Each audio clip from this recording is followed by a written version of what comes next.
Assalamualaikum warahmatullahi wabarakatuh. Halo sahabat, Wahabi adalah salah satu pemahaman yang didirikan oleh Muhammad bin Abdul Wahab. Pemahaman ini sendiri dinisbahkan atas nama bapaknya Abdul Wahab kepada Wahabi, tidak kepada namanya sendiri yaitu Muhammad. Ini terjadi karena kesepakatan ulama supaya umat Islam tidak keliru dengan pemahaman yang dibawa oleh Muhammad bin Abdul Wahab dan ajaran yang dibawa oleh Nabi Muhammad.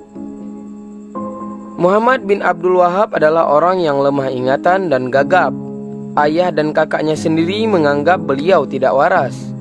Muhammad bin Abdul Wahab ini sendiri sangatlah terpengaruh dengan ajaran Ibnu Taimiyah yang mempunyai pemahaman Mujassimah. Kemudian ia mengembara dan belajar di Basrah, berguru dengan Syekh Muhammad Al-Majmui, yaitu Mr. Hemper yang merupakan orang Yahudi yang menyamar sebagai ulama. Ia adalah seorang yang pakar dalam ahli bahasa Arab, Turki, Parsi, dan telah lama mempelajari Islam. Mr. Hemper sendiri mengasuh Muhammad bin Abdul Wahab dengan hadiah mut'ah, 2 orang agen perempuan Yahudi yang menyamar sebagai muslimah. Maka dengan mudah Yahudi tersebut mengatur untuk mengajar Muhammad bin Abdul Wahab tersebut tentang pemahaman yang baru serta sesuai dengan rancangan Yahudi tersebut. Dengan ajaran yang baru tersebut, Muhammad bin Abdul Wahab kembali ke kampung halamannya. Namun, kedatangan Muhammad bin Abdul Wahab tersebut ditentang dan diusir oleh bapaknya sendiri, yaitu seorang ulama sunni ahli sunnah wal jamaah. Selepas diusir oleh ayahnya, Muhammad bin Abdul Wahab terus menyebarkan ajarannya itu ke seluruh Najd atau yang sekarang disebut dengan Arab Saudi. Perjuangan yang disebarkan oleh Muhammad bin Abdul Wahab itu dipantau oleh Mr. Hemper sendiri dan didukung oleh kerajaan Inggris. Muhammad bin Abdul Wahab membawa misi Yahudi kepada para pemimpin Arab.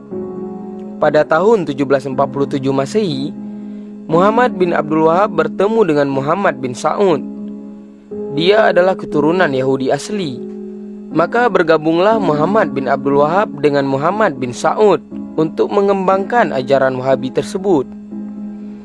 Di antara ajaran-ajaran Wahabi adalah siapa yang tidak mengikuti Wahabi dianggap sesat, kafir, halal darah dan hartanya untuk dirampas. Dengan fatwa Wahabi ini, maka orang-orang yang tidak ikut dengan Wahabi akan dibunuh dan hartanya akan dirampas.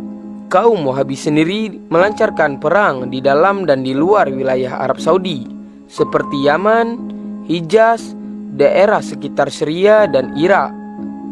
Mereka membantai 300 lelaki wilayah kota Al-Aqsa dan merampas harta milik mereka. Pasukan Muhammad bin Sa'ud dan Muhammad bin Abdul Wahab terus melakukan kekejaman di seluruh Arab. Siapa yang tidak taat kepada ajarannya wajib berbaiat. Bila melawan wajib dibunuh dan harta miliknya wajib dirampas. Di antara umat Islam yang paling banyak dibunuh oleh pasukan ini adalah keturunan Rasulullah SAW. Namun di antara keturunan Rasulullah SAW ada yang sempat melarikan diri ke Malaysia dan ke Indonesia. Peninggalan Rasulullah SAW dimusnahkan supaya umat Islam tidak lagi mengagungkan dan memuliakan Rasulullah SAW dan keturunannya. Pada tahun 1793 Muhammad bin Abdul Wahab meninggal dunia. Namun ajaran Wahabi ini sendiri semakin berkembang dengan dukungan dan bantuan keluarga Muhammad bin Sa'ud, kerajaan Inggris dan Yahudi. Dinasti As-Sa'ud dan golongan Wahabi terus meluaskan jajahannya hingga pada tahun 1912 dan berhasil menguasai seluruh negeri Najd atau Arab Saudi. Wahabi yang bekerja sama dengan Yahudi ini sendiri mencetuskan revolusi Arab untuk menjatuhkan Empire Islam Utsmaniyah. Ketika pemimpin Empire Utsmaniyah telah diserang oleh penyakit Al-Wahan, agenda Yahudi ini sendiri seterusnya adalah menggantikan pemerintahan para syarik Mekah yang bertindak sebagai penjaga Haramain. Yahudi melantik satu agen Yahudi untuk masuk ke dalam bangsa Arab. Agen ini ialah saintis yang menguasai 6 bahasa dunia, termasuklah bahasa Arab. Yahudi melihat dan memilih siapakah tokoh bangsa Arab yang menginginkan kekuasaan.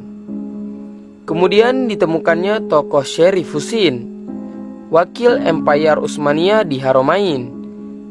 Yahudi berhasil menghasut dan menipu Syarif Husain untuk membebaskan diri dari Empayar Islam Utsmaniyah. Yahudi sendiri menaburkan semangat nasionalisme untuk menentang bangsa Turki dan pemimpin Empayar Islam Utsmaniyah. Hubungan antara Yahudi dan Syarif Husain semakin sangatlah dekat, bahkan menjadi kawan karib putranya yang bernama Amir Faisal. Amir Faisal ini sendiri berpaling dan memihak kepada Inggris. Sejak saat itulah kerajaan Arab jadi tali barut Inggris atas nasihat Yahudi Syarif Husain. Kemudian Yahudi mengirim surat rahasia untuk memohon bantuan tentara Inggris dengan menjanjikan Syarif Husain sebagai penguasa bagi seluruh wilayah Arab. Maka mudahlah bagi Yahudi mengatur keluarga ini untuk membagi-bagikan wilayah-wilayah yang sesuai dengan perancangan Yahudi sendiri. Pada tahun 1915, Inggris memulai menduduki kawasan Irak. Akhirnya pada tahun 1917, Inggris menduduki semua kawasan Palestina. Sehingga 1 tahun ke depannya, yaitu pada tahun 1918, tentara Inggris menduduki pusat pemerintahan Turki Utsmaniyah, tepatnya di daerah Istanbul.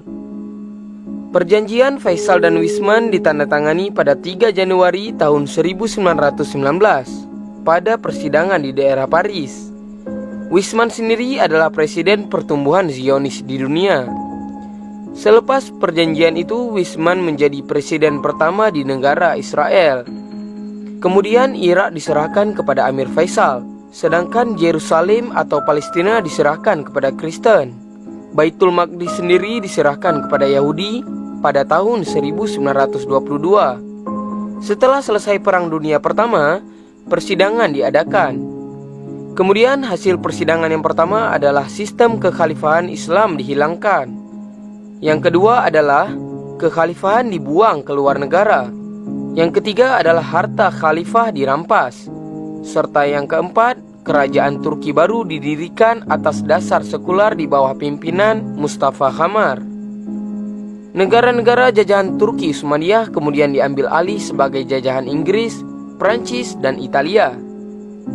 Yahudi melantik Wahabi sebagai penguasa Haramain, yaitu Mekah dan Madinah. Setelah jatuhnya Empayar Utsmaniyah, negara-negara kecil seperti Kuwait, Yaman, dan lain-lain diserahkan kepada kabilah-kabilah yang dipilih sendiri oleh Yahudi. Negara-negara kecil itu semua takluk kepada jajahan Inggris, Prancis, dan Italia. Janji kepada Syarif Husain untuk mengangkatnya sebagai penguasa seluruh Arab hanyalah janji kosong. Syarif Husain hanyalah mendapat kerajaan Jordania yang kecil dan miskin. Inilah balasan bagi seorang pengkhianat Islam. Kemudian pada tahun 1925, keluarga As-Sa'ud berhasil menguasai kota suci Mekah dari Syarif Husain.